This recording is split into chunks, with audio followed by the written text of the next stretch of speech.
Hello and welcome back to all dear students. Welcome to career planet the coordination compound यानी उप सह संयोजक यौगिक में अगर हम क्लास कंटिन्यू करें तो पिछली क्लास में हमने आइसोमेरिज्म समावयवता कंप्लीट कर लिया था, है ना। हमने लास्ट प्रकाशिक समावयवता, ध्रुवण समावयवता पढ़ लिया था।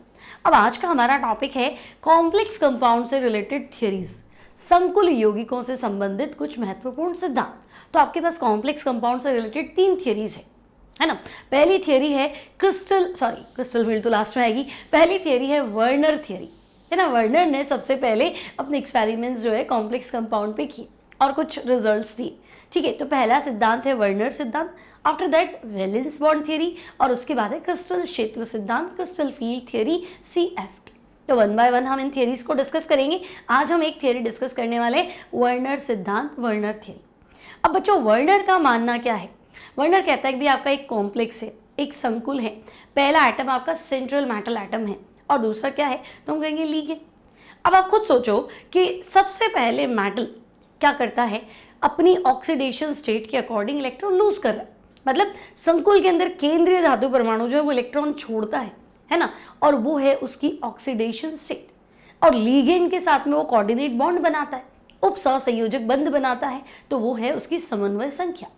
तो बच्चे जनरल हम यही कहते हैं भाई ऑक्सीकरण अवस्था और संयोजकता एक ही है ना। अगर मैं कहूँ कि PCl3 तो तुम कहोगे फास्फोरस की ऑक्सीकरण अवस्था +3 है, और PCl3 में फास्फोरस की संयोजकता तो तुम कहोगे वो भी 3 है। तो ऑक्सीकरण अवस्था संयोजकता हम सेम मानते हैं, लेकिन कॉम्प्लेक्स में ऐसा नहीं। कॉम्प्लेक्स में ऑक्सीकरण अवस्था और संयोजकता 2 डिफरेंट चीजें हैं। क्लियर? तो हम कहेंगे किसी कॉम्प्लेक्स के अंदर, किसी संकुल में केंद्रीय धातु परमाणु 2 प्रकार की ऑक्सीकरण अवस्था या 2 प्रकार की संयोजकता दर्शाता है। पहली संयोजकता वो कहते हैं प्राइमरी वैलेंसी, प्राथमिक संयोजकता, और दूसरी जो वैलेंसी है वो है द्वितीयक संयोजकता। पहली वैलेंसी जो है प्राथमिक संयोजकता, मतलब उसका ऑक्सीडेशन स्टेट, लेकिन दूसरी जो वैलेंसी है that is exactly number of coordinate bond formed between metal and ligand. द्वितीयक संयोजकता का मतलब है कि केंद्रीय धातु परमाणु अपने चारों तरफ जो लिगेंड है उनके साथ कितने उप सहसंयोजक बंध बना रहा है। तो उप सहसंयोजक बंधों की संख्या किसके साथ? केंद्रीय धातु परमाणु के साथ, वो है द्वितीयक संयोजकता। और पहली है प्राथमिक संयोजकता यानी ऑक्सीकरण अवस्था। आगे बात समझ में? तो वर्नर के अकॉर्डिंग चलें बच्चों, तो वर्नर सिद्धांत के अनुसार वर्नर नामक वैज्ञानिक ने सर्वप्रथम उप सहसंयोजक यौगिकों की संरचना से संबंधित सिद्धांत प्रस्तुत किया, जिसे हम वर्नर सिद्धांत कहते हैं। है क्या भाई सिद्धांत? तो बच्चे, वर्नर सिद्धांत का मानना है कि किसी भी संकुल के अंदर केंद्रीय धातु परमाणु 2 प्रकार की संयोजकताएं दर्शाता है। पहली प्राथमिक संयोजकता प्राइमरी वैलेंसी, दूसरी द्वितीयक संयोजकता सेकेंडरी वैलेंसी। अब बच्चों, प्राथमिक संयोजकता तो मैं कहूंगी कि ये भाई ऑक्सीडेशन स्टेट के बराबर होती है। किसी भी संकुल में धातु की प्राथमिक संयोजकता उसकी ऑक्सीकरण अवस्था के बराबर होती। अब ऑक्सीकरण अवस्था क्या आएगी तो हम कहेंगे +2 +3 +4 +5 +6, कुछ भी आ सकती है। ऑक्सीडेशन स्टेट है, मेटल कितने इलेक्ट्रॉन लूज कर रहा है। तो बच्चे, ऑक्सीडेशन स्टेट यानी कि पॉजिटिव चार्ज, और लिगेंड आपका क्या हो गया तो हम कहेंगे नेगेटिव चार्ज। तो प्लस वाली जो संयोजकता है वो आयनित है, आयोनाइजेबल है। और आपको पता है आयोनिक बॉन्ड जो है वो नॉन डायरेक्शनल होता है ना। 2 प्रकार के बंध, अगर सहसंयोजक बंध की बात करूं, आयनिक बंध की बात करूं, तो आपने पढ़ा है सहसंयोजक बंध दिशात्मक होता है। पक्के पक्के बंध है, कैसे अरेंज है वो फिक्स है। लेकिन आयनिक बंध में क्या है कि भाई ये +3 है और बाहर वाला -3 है, तो ठीक है, आकर्षण से बंधे हुए। अब उसकी कोई जगह फिक्स छोड़ना है कि इधर माइनस आएगा कि इधर आएगा कि इधर आएगा। तो प्राइमरी वैलेंसी ऑक्सीडेशन स्टेट, ऑक्सीकरण अवस्था के बराबर होती है ना। तो पॉजिटिव चार्ज है तो नेगेटिव हमें उतना मिल जाएगा। तो बच्चे, ये आयनित होती है, अदिष्ट मतलब नॉन डायरेक्शनल, अदिष्ट मतलब अदिशात्मक लिख लेना, ठीक है। अदिशात्मक होती है और जितना आपका प्लस है उतना ये नेगेटिव से सेटिस्फाई हो जाएगी। तो प्राथमिक संयोजकता ऋण आयनों से संतुष्ट होती है। टेंशन ही खत्म, समझ में आ गया। अब द्वितीयक संयोजकता की बात करें बच्चों, तो देखें, द्वितीयक संयोजकता धातु परमाणु और लिगेंड के मध्य बनाए गए उप सहसंयोजक बंधों की संख्या के बराबर है। तो बीच में धातु, चारों तरफ लिगेंड। अब कितने कोऑर्डिनेट बॉन्ड बना रहा है? तो मान लो अगर 2 ही उप सहसंयोजक बंध बना रहा है तो हम कहेंगे लीनियर ज्योमेट्री, रेखीय ज्यामिति। मान लो 3 उप सहसंयोजक बंध बना रहा है तो हम कहेंगे त्रिकोणीय समतलीय। अब 4 है तो थोड़ा सा प्रॉब्लम था कि भाई चतुष्फलकीय है या वर्ग समतलीय है।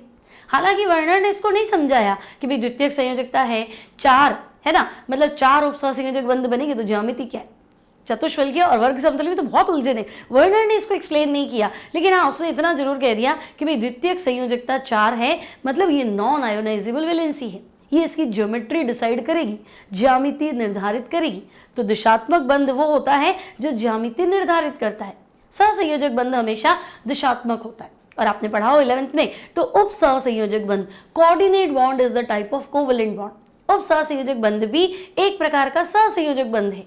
फर्क सिर्फ इतना है कि साझे के दोनों इलेक्ट्रॉन एक परमाणु, एक लीगेंड दूसरे को अवेलेबल करवा रहे हैं। ठीक है, तो हमने इतनी बात तो जान ली कि भाई एक संकुल में धातु की 2 संयोजकता है, प्राइमरी और सेकेंडरी। प्राथमिक संयोजकता, द्वितीयक संयोजकता। प्राथमिक संयोजकता ऑक्सीकरण अवस्था के बराबर, फिर वो नॉन डायरेक्शनल है, आयोनाइजेबल है, नेगेटिव से सेटिस्फाई होती है। द्वितीयक संयोजकता धातु और लीगेंड के मध्य बनाए गए उपसहसंयोजक बंधों की संख्या, वो डायरेक्शनल है, दिशात्मक है, आयंस नहीं बनेंगे उसके, पक्के पक्के बंध है हमारे पास तो आयन नहीं बनेंगे, है ना, और वो ज्योमेट्री डिसाइड करेगी। ठीक है, फिर 5 में मैंने आपको बताया था त्रिकोणीय द्विपिरामिडीय, और 6 में तो ज्योमेट्री होती है अष्टफलकीय ऑक्टाहेड्रम। ठीक है, तो अब ये कह रहा है द्वितीयक संयोजकता धातु परमाणु और लीगेंड के बीच बनाए गए उपसहसंयोजक बंधों की संख्या के बराबर है।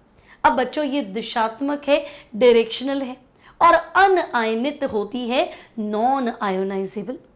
अब बच्चों प्राथमिक संयोजकता को हम dotted line, dot dot line से दिखाएंगे, लेकिन अगर द्वितीयक संयोजकता है तो मोटी काली रेखा से दिखाएंगे।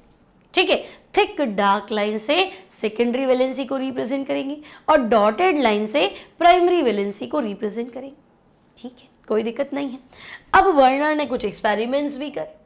ठीक है, मान लो फिलहाल मैं एक सिंपल सा एग्जाम्पल लेके समझाऊं कि भाई वर्नर कह रहा है कि आप रिप्रेजेंट करो, आप ऐसा करो कि इस कंपाउंड को रिप्रेजेंट करो CO Cl3 सॉरी CO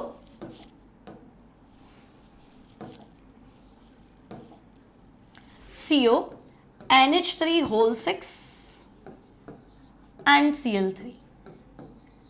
तो बच्चों वर्नर के अनुसार संकुल में धातु की 2 प्रकार की संयोजकता है, प्राथमिक और द्वितीयक। प्राथमिक ऑक्सीकरण अवस्था के बराबर, तो बोले ऑक्सीकरण अवस्था निकालो, तो हम करेंगे ठीक है। आपको एग्जाम में लिख के नहीं बताना है पूरा, है ना, आपको डायरेक्ट ही बताना है, लेकिन हम एक्सप्लेन कर रहे हैं तो इसलिए पूरा देख रहे हैं। तो भाई कोबाल्ट को मैं मान लूँ X प्लस 6 तो बच्चों अमोनिया एक ऐसा लीगेंड है जो न्यूट्रल है, जो उदासीन है, इसके ऊपर तो कोई चार्ज नहीं है, तो हम कहेंगे ठीक है ना, न्यूट्रल है तो 0 ले लो। और बच्चे 1 Cl-1 3 Cl है तो 3 से मल्टीप्लाई करो। ओवरऑल जो संकुल है उसके ऊपर कोई चार्ज नहीं है, इसका मतलब 0। तो बच्चे X बराबर 3, है ना, तो इस संकुल में कोबाल्ट की ऑक्सीकरण अवस्था, तो हम कहेंगे भाई कोबाल्ट की ऑक्सीडेशन स्टेट, ऑक्सीकरण अवस्था कितनी है, तो हम कहेंगे +3 दिख रही है।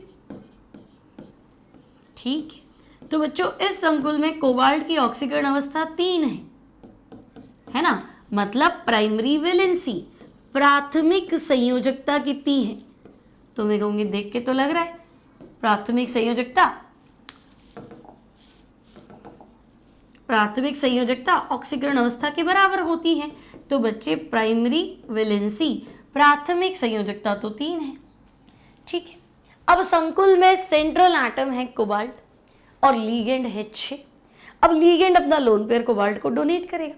अब हुआ क्या कि लीगेंड लोन पेयर डोनेट करेगा, उपसहसंयोजक बंध बनाएगा। तो अमोनिया एक दंतुक लीगेंड है, मोनोडेंटेट लीगेंड है, एक ही लोन पेयर डोनेट करेगा, है भी एक ही और डोनेट भी एक करेगा। तो बच्चे 6 अमोनिया है, 6 उपसहसंयोजक बंध बनेंगे। तो सेकेंडरी वैलेंसी जो थी वो थी अकॉर्डिंग टू या इक्वल टू कोऑर्डिनेट बॉन्ड उपसहसंयोजक बंधों की संख्या के बराबर। तो मैं कहूंगी अच्छा भाई इस संकुल को देख के लग रहा है कि उपसहसंयोजक बंध यानी कि जो समन्वयी संख्या है वो तो मुझे 6 नजर आ रही। ठीक है, तो बच्चे अगर समन्वयी संख्या 6 नजर आ रही है मतलब द्वितीयक संयोजकता, तो हम कहेंगे सेकेंडरी वैलेंसी, द्वितीयक संयोजकता, तो बच्चे वो भी 6 है। Secondary valency 6, primary valency 3। Clear? अब वो कह रहे हैं रिप्रेजेंट तो करके बताओ, है ना, आप इस संकुल को कैसे दिखाओगे? तो हम कहेंगे ठीक है, हमें अगर इस संकुल को दिखाना है तो सेंट्रल एटम, तो हम कहेंगे सेंट्रल एटम कोबाल्ट है, ऑक्सीकरण अवस्था +3। ठीक है, अब सेकेंडरी वैलेंसी मतलब उप सहसंयोजक बंध जो आपको दिखाने, वो तो मोटी काली रेखा से दिखाने। ठीक है, तो हम थिक डार्क लाइन, ये एक अमोनिया, ये दूसरा अमोनिया, है ना, 6 बॉन्ड बनाने ना, 3 बना दिए। जरूरी नहीं है मैं अष्टबल की बनाऊँ, है ना, बस मुझे तो सिर्फ ये दिखाना है कि भाई 6 अमोनिया जो है वो इस तरह से थिक डार्क लाइन से दिखाने। तो अगर हम मोटी काली रेखाओं से इसको दिखा रहे हैं, इसका मतलब वो तो सेकेंडरी वैलेंसी है। ठीक है, तो हम कहेंगे ओके भाई 6 अमोनिया हमने दिखा दी। और बच्चे डॉटेड लाइन से जो हम दिखाएंगे वो प्राइमरी वैलेंसी। तो खुद देखो तुम, कोबाल्ट का आवेश तो +3 है, तो -3 से सेटिस्फाई करना पड़ेगा। तो बाहर 3 क्लोराइड है ना, और ये छोड़ेगा भी 3 क्लोराइड आयन, तो ये आयोनाइजेबल होती है, आयनित होती है। इसको डॉटेड लाइन से दिखाएंगे। तो ये Cl-, ये कहीं पे भी बना सकते हो, ऐसा कोई दिक्कत नहीं है। ये Cl-, ठीक है, और एक हमने यहाँ बना दिया, तो ये भी Cl-, ऐसे दिखाओ। ठीक है, तो ये Cl-। क्लियर? तो अब आपको दिखा कि 6 मोटी काली रेखाएं जो है वो सेकेंडरी वैलेंसी द्वितीयक संयोजकता को रिप्रेजेंट कर रही, और डॉटेड वाली 3 लाइंस जो है वो प्राइमरी वैलेंसी को रिप्रेजेंट कर रही। तो 1 मिनट में बताओ वर्नर थ्योरी। तो वर्नर के अनुसार संकुल में धातु की 2 संयोजकताएं होती है, प्राथमिक द्वितीयक। प्राथमिक ऑक्सीकरण अवस्था के बराबर होती है, नॉन आयोनाइजेबल होती है, अनायनित होती है और दिशात्मक होती है। द्वितीयक संयोजकता धातु और लिगेंड के मध्य बनाए गए उप सहसंयोजक बंधों की संख्या के बराबर होती है। सॉरी, प्राइमरी वैलेंसी आयोनाइजेबल होती है, जल्दी जल्दी में गलत बता दिया। प्राइमरी वैलेंसी आयोनाइजेबल होती है, आयनित होती है। सेकेंडरी वैलेंसी नॉन आयोनाइजेबल होती है बट दिशात्मक होती है। वो वाली नॉन डायरेक्शनल थी, ये वाली डायरेक्शनल है। वो आयोनाइजेबल थी, ये नॉन आयोनाइजेबल है। ठीक है, और रिप्रेजेंट कैसे करना है, तो ये अब उसे डायरेक्ट कैसे दे दिया? तो उसे कोई डायरेक्ट नहीं दिया, काफी एक्सपेरिमेंट करे हैं, है ना। तो बच्चे वर्नर ने क्या किया? तो वर्नर ने कोबाल्ट क्लोराइड और अमोनिया को अलग अलग अनुपात में मिश्रण मिलाकर कुछ कंपाउंड्स बनाए। मतलब वर्नर कह रहा है कि चलो मैं क्या करता हूं, कोबाल्ट क्लोराइड COCl3 और अमोनिया ले लेता हूं। तो मान लो एक बार अमोनिया ले लिए 6, फिर उसने सोचा कि चलो कोबाल्ट क्लोराइड, है ना, और अमोनिया ले लेता हूं 5। ठीक है, फिर कोबाल्ट क्लोराइड, अमोनिया ले लिए बच्चों 4, और फाइनली कोबाल्ट क्लोराइड और अमोनिया उसने ले लिए 3। ठीक है, ये उसने 4 कॉम्बिनेशन बनाए हैं। कोबाल्ट क्लोराइड में 6 अमोनिया, 5, 4 और 3, और इन पे एक्सपेरिमेंट करें। अब एक्सपेरिमेंट कैसे करें? तो भाई हमें पता है कि क्लोराइड या तो लीगेंड बनेगा या सिंपल आयन बनेगा। तो अगर मेरे पास 6 अमोनिया है तो ये 6 के 6 लीगेंड बन जाएंगे।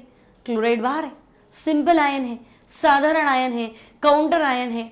तो अगर किसी संकुल में काउंटर आयन है, साधारण आयन है, तो वो आयनित होगा, जलीय विलयन में आयोनाइज्ड हो जाएगा। और अगर मैं कुछ ऐसा मिलाऊं जिससे वो अवक्षेपित बन जाए, लाइक मैं AgNO3 मिला लूं, तो अगर बाहर क्लोराइड है, ऊपर से Ag+ आ रहा है, तो AgCl बनेगा।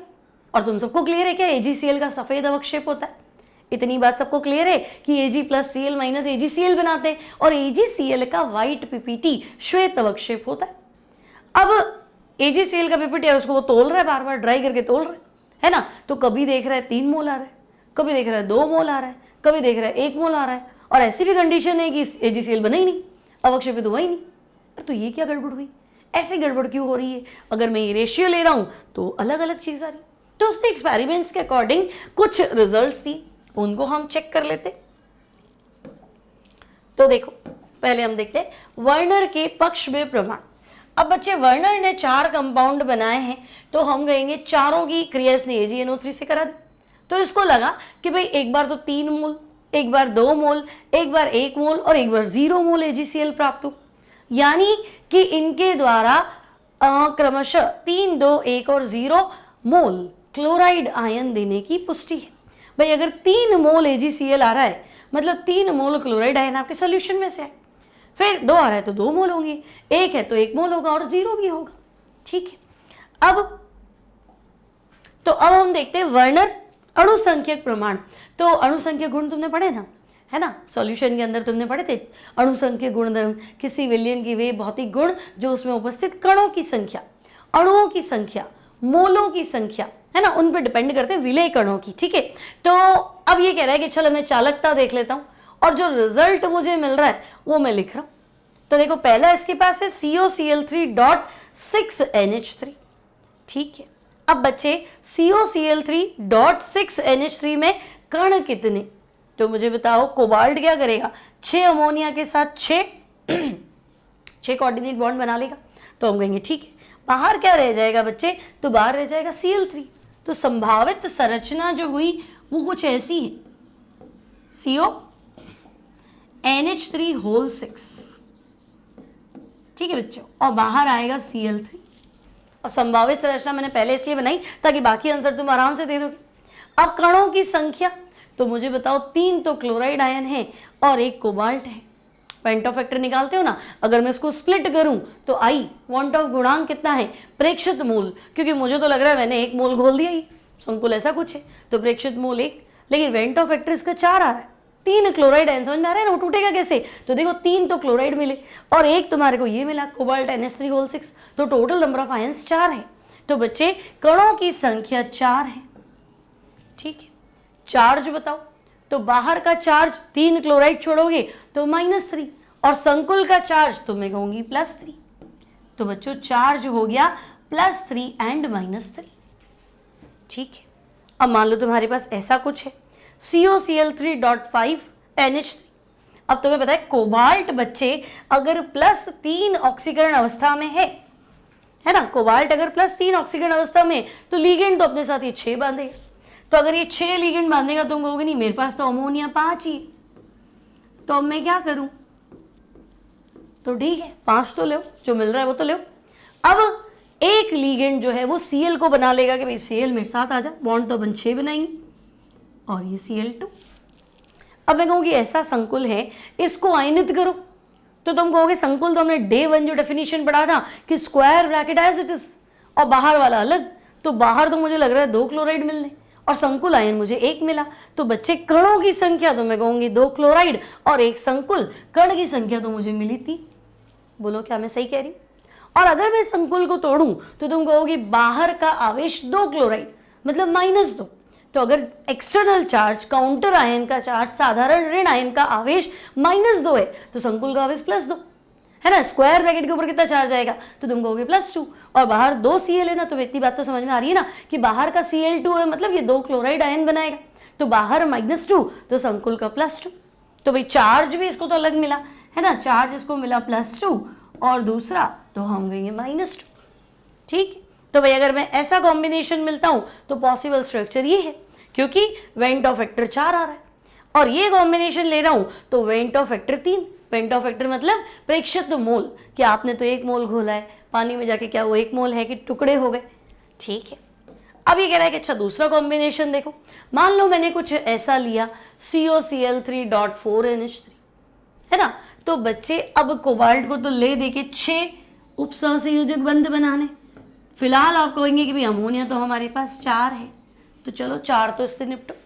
अब 2 क्लोराइड को एज अ लीगेंड यूज करो, तो 2 क्लोराइड, अंदर का आंसर 6 होना चाहिए, उपसहसंयोजक बंधों की संख्या 6 होनी चाहिए। अब चाहे तुम अमोनिया से बनाओ चाहे Cl से बनाओ कोई फर्क नहीं पड़ता। ठीक है, अब Cl तो टोटल 3 थे, फिलहाल आपके 2 है तो हम कहेंगे 1 Cl ले लो। ठीक है, फिर देखो काउंटर आयन बाहर तो तुम कहोगे क्लोराइड अलग और संकुल तो मैं कहूंगी अलग। तो प्रेक्षित मूल ऑब्जर्व्ड मूल कितने कणों में टूटेगा, तो हम कहेंगे कणों की संख्या तो 2 है और आवेश बोलो, तो अगर बाहर Cl -1 है, बाहर का चार्ज -1 है तो संकुल का चार्ज +1, तो हम कहेंगे चार्ज की बात करें तो भाई ये +1 और -1 है। ठीक है, कोई दिक्कत नहीं। और अगर ऐसा कुछ ले लिया तो कोबाल्ट को 6 कोऑर्डिनेट बॉन्ड बनाने थे, तो मैं कहूँगी ठीक है ना, 3 तो अमोनिया के साथ बना ली, 3 Cl के साथ बना ली, तो स्प्लिट कर लो, तोड़ो, तो हम कहेंगे अब कहाँ तोड़े कुछ है ही नहीं, एक है ये है ना। तो ये सिंपल कंपाउंड है, तो हम कहेंगे इसमें वेंट ऑफ फैक्टर एक तो माना जाएगा, नहीं अकेला है ना, तो वेंट ऑफ फैक्टर एक, कणों की संख्या है, ये अपने आप में एक पार्टिकल है, और चार्ज तो कोई चार्ज नहीं है, चार्ज 0 है बच्चे, समझे। कणों की संख्या एक क्यों लिखा, क्योंकि ये एक मोल संकुल है ना। तो सैद्धांतिक मोल एक, थियोरेटिकल मोल एक, ऑब्जर्व्ड मोल, प्रेक्षित मोल एक का एक ही रह गया, कोई बात नहीं। अगर मैं पानी में 1 मोल ग्लूकोज डालूं तो मैं कहूंगी ना 1 मोल घोला है तो वो 1 मोल ही, टूटा ही नहीं, मैं क्या कर सकती हूँ, तो नहीं स्प्लिट हुआ। क्लियर। तो ये वेंट ऑफ ने कुछ रिजल्ट्स दिए बच्चों। अब देखो एनसीईआरटी में आपके पास इससे रिलेटेड एक क्वेश्चन है, ठीक है। क्या क्वेश्चन है, तो देखो जलीय विलयन में किए गए प्रेक्षणों के आधार पर निम्नलिखित यौगिकों की द्वितीयक संयोजकता बताइए। ठीक है, मतलब इन्होंने एक्सपेरिमेंट करा है ना। इन्होंने ये कंपाउंड लिया था PdCl2.4NH3, ठीक है। तो ये कह रहा है मैंने तो ये कॉम्बिनेशन लिया है। अब आधिक्य में AgNO3 मिलाने पे 1 मोल यौगिक से अवक्षेपित AgCl के मोलों की संख्या, और आंसर भी दिया है कि अगर मैं इस संकुल का, मतलब ये कंपाउंड है, पहले मैंने मिक्स करके कंपाउंड बनाया है, क्रिस्टलाइज किया है, अब मैं क्या करता हूं, तो अब मैं इसके जलीय विलयन में AgNO3 मिला रहा हूं, और अवक्षेप आ रहा है, सफेद अवक्षेप आ रहा है, और 2 मोल आ रहा है, तो 2 मोल AgCl का अवक्षेप आ रहा है, मतलब Ag तो चलो मैंने मिला है ना, और Cl आपने जलीय विलयन में कहीं से आया है ना। अब जलीय विलयन में Cl कैसे आया होगा, तो मैं कहूंगी अच्छा ये संकुल है ना, तो इसके जलीय विलयन में 2 मोल क्लोराइड तो होना ही चाहिए, ठीक है। पूछा क्या इसने, द्वितीयक संयोजकता बताओ, तो हम दोनों ही बता देंगे, स्ट्रक्चर सब बता देंगे, टेंशन ही खत्म कर देंगे, ठीक है। तो भाई हमारे पास था क्या था, PdCl2.4NH3, ठीक है भाई, हमारे पास है PdCl2.4NH3, ठीक है, PdCl2.4NH3। अब ये कह रहा है अवक्षेपित AgCl जो है वो 2 मोल है, जो प्रेसिपिटेट हो रहा है AgCl दैट इज 2 मोल, ठीक है। तो मैं क्या करती हूँ, पहले लिख देती हूँ PD, है ना। अब 2 मोल क्लोरीन ये अवक्षेपित करेगा, इसका मतलब 4 अमोनिया के साथ ये संकुल उपसहसंयोजक बंध बनाएगा, और 2 मोल क्लोराइड जो है वो बाहर है। और बच्चे अगर ये आयोनाइज्ड भी होगा तो तुम दिमाग लगाओ, अगर मैं कहूँ कि भाई जलीय विलयन है, ठीक है, तो आपको पता है जलीय विलयन में संकुल तो यूं का यूं रहेगा, और बाहर वाला अलग हो जाएगा, तो बाहर Cl2 है, तो बाहर मुझे मिलेगा 2 क्लोराइड, और बच्चे संकुल का आवेश कितना, तो मैं कहूँगी +2, और संकुल में है क्या, 1 पैलेडियम 4 अमोनिया, है ना। तो ठीक है ना भाई, 1 पैलेडियम और 4 अमोनिया, ठीक है। ये अब हम कहेंगे चलो ठीक है, यहां तक तो कोई दिक्कत नहीं है ना। आपसे पूछा प्राथमिक संयोजकता द्वितीयक संयोजकता, तो दोनों ही बता दो, तो तुम्हें पता है यहाँ ऑक्सीकरण अवस्था तो तुम्हारी 2 आएगी, है ना, टोटल चार्ज 2 ही आ रहा है। तो हम कहेंगे प्राथमिक संयोजकता अगर कोई पूछता है ना, प्राइमरी वैलेंसी जो कि आयोनाइजेबल है, तो आयंस तो मुझे दिख गए, तो मैं कहूँगी प्राथमिक संयोजकता तो 2 है। और बच्चे द्वितीयक संयोजकता सेकेंडरी वैलेंसी उपसहसंयोजक बंधों की संख्या, तो 1 पैलेडियम सेंट्रल मेटल एटम है, 4 अमोनिया, अमोनिया उपसहसंयोजक बंध बनाएगा, 4 है तो 4 कोऑर्डिनेट बॉन्ड बनेंगे, तो सेकेंडरी वैलेंसी 4 है। क्लियर, सिंपल है। आगे बढ़ते हैं, नेक्स्ट पार्ट क्या है इसका, तो अब ये कह रहा है NiCl2.6H2, तो बच्चे 2 मोल क्लोराइड जो है ये देना चाहिए, क्योंकि 2 मोल AgCl अवक्षेपित हो रहा है ना। तो ये कॉन्सेप्ट तो क्लियर है ना। देखो ये 2 क्लोराइड है, अब अगर मैं इसमें AgNO3 मिलाऊं, तो बेटा अगर वो 2 मोल है तो मुझे 2 मोल AgNO3 का खर्चा लगेगा ना। ये 2 Cl देगा तो Ag2 चाहिए, वहां से 2 मोल है तो हम यहाँ से 2 मोल मिलाएंगे, तो यहाँ हो जाएगा 2 मोल AgCl, ठीक है। अवक्षेपित मतलब डाउन एरो, डाउन एरो अवक्षेपित सेटल हो जाएगा, बैठ जाएगा, तो ये डाउन एरो बना दिया। तो समझे, अगर वो कह रहे हैं 2 मोल AgNO3 खर्चा हुआ, मतलब ऊपर तुम्हारे 2 क्लोराइड आ रहे हैं।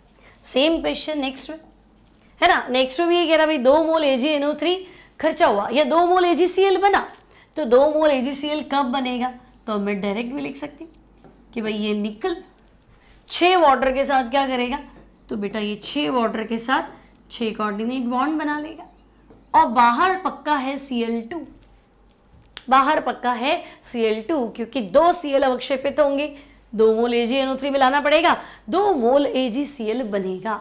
ठीक है, तो आपसे पूछा है सेकेंडरी वैलेंसी बताओ, तो सेकेंडरी वैलेंसी हो गई 6। आगे बात समझ में। द्वितीयक संयोजकता, तो हम कहेंगे भाई द्वितीयक संयोजकता सेकेंडरी वैलेंसी 6। अब अगले में तुम दिमाग लगा लो भाई, है ना। नेक्स्ट में आपको क्या लग रहा है, जो लग रहा है उसके हिसाब से आंसर देंगे बच्चों।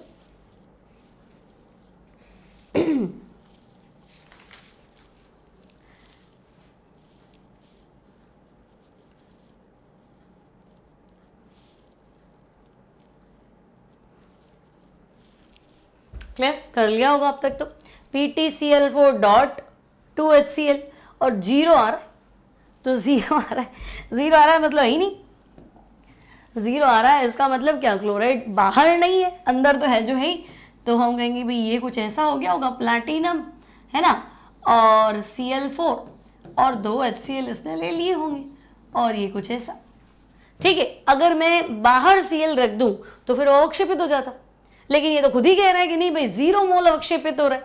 तो बच्चे अगर ये 0 मोल अवक्षेपित हो रहा है तो तुम समझे कि इसने कैसा बनाया होगा, ऐसे। अब हमें लगे कि भाई HCl जो है ना, एक बार तो दिमाग में ही आता है, फिर हमें लगे कि भाई HCl जो है वो कब से लिगेंड हो गया, लिगेंड तो Cl होता है, तो मैं इसको थोड़ा और ठीक कर लेती हूँ। तो अब मैं क्या करूँ, क्या दिमाग लगाऊँ भाई। HCl अगर मान लो कोई कह दे कि नहीं HCl कौन सा लिगेंड है, तो बात तो सही है कि भाई HCl लिगेंड तो नहीं हो सकता, तो और कैसे ठीक करूं, बाहर Cl नहीं आना चाहिए, इतनी भी उसने समझा दी कि बाहर तो Cl नहीं आना चाहिए। तो बाहर Cl नहीं आएगा मतलब सारे Cl अंदर रखो। तो देखो HCl तो वैसे भी अम्ल है ना, तो ये तो HIN दे ही सकता है।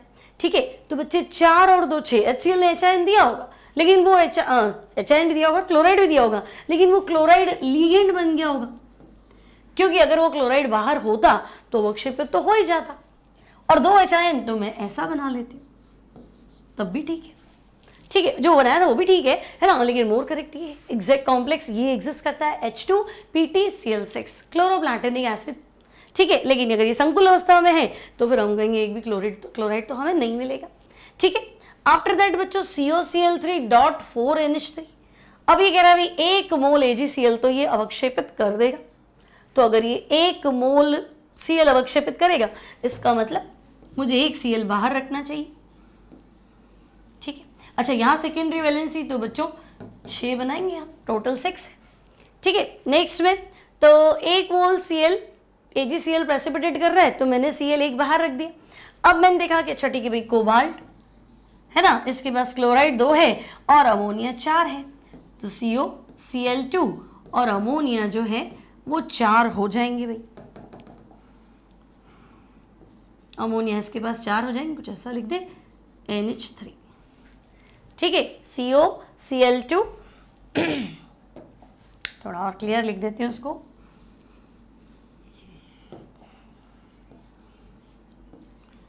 COCl2 NH3 कितने हैं, तो हम लेंगे भाई 4 NH3 है और बाहर 1 Cl बना लेते, तो भी देखो total number of coordinate bond कितने आए 6। तो बच्चे सेकेंडरी वैलेंसी जो है वो आपकी 6 रहेगी। ठीक है, अब यहाँ देखो इस संकुल में ये कह रहा है कि नहीं भाई कोई AgCl अवक्षेपित नहीं हुआ, तो अब कोई AgCl अवक्षेपित नहीं हुआ तो फिर सबको अंदर ले ले, तो हम कहेंगे ठीक है प्लैटिनम Cl2 और 2 अमोनिया तो उनको भी ले लो। ठीक है, और वैसे भी बच्चे अगर ऑक्सीडेशन स्टेट 2 तो कोऑर्डिनेशन नंबर 4 ऑक्सीकरण अवस्था का जनरली है ना, बहुत सारे केसेस ऐसे ही है, कुछ एक एक्सेप्शंस है जहाँ थोड़ा बहुत डिफरेंट मिलेगा। ठीक है, तो प्लैटिनम अगर 2 ऑक्सीकरण अवस्था दिखाता है तो समन्वय संख्या 4 होती, और ये कह रहा है 0 मोल Cl प्रेसिपिटेट हुआ तो बाहर Cl है ही नहीं। सेकेंडरी वैलेंसी बोलो तो बताओ कितने उपसहसंयोजक बंध है, तो हम कहेंगे 2 2 4, तो 4 लिख दो। ठीक है, तो ये आपका क्वेश्चन था एनसीईआरटी का क्वेश्चन नंबर 9.1। ठीक है बच्चों, एग्जाम्पल पे बेस्ड। अब आता है वर्नर सिद्धांत की कमियां। तो हम कहेंगे हमने सब कुछ तो पढ़ लिया, लेकिन हमने मैग्नेटिक प्रॉपर्टीज के बारे में तो डिस्कस ही नहीं किया। भाई संकुल अनुचुंबकीय है, प्रतिचुंबकीय है, तो हमें कौन बताए? अनुचुंबकीय है या प्रतिचुंबकीय है, ये कौन बताएगा? तो हम कहेंगे ठीक है, चुंबकीय गुणों की व्याख्या नहीं करता। अब समन्वयी संख्या 4 है, मतलब उप सहसंयोजक बंध की संख्या 4 है, तो बच्चे अगर लीगेंड 4 है या कोऑर्डिनेट बॉन्ड 4 है तो 2 पॉसिबिलिटी है।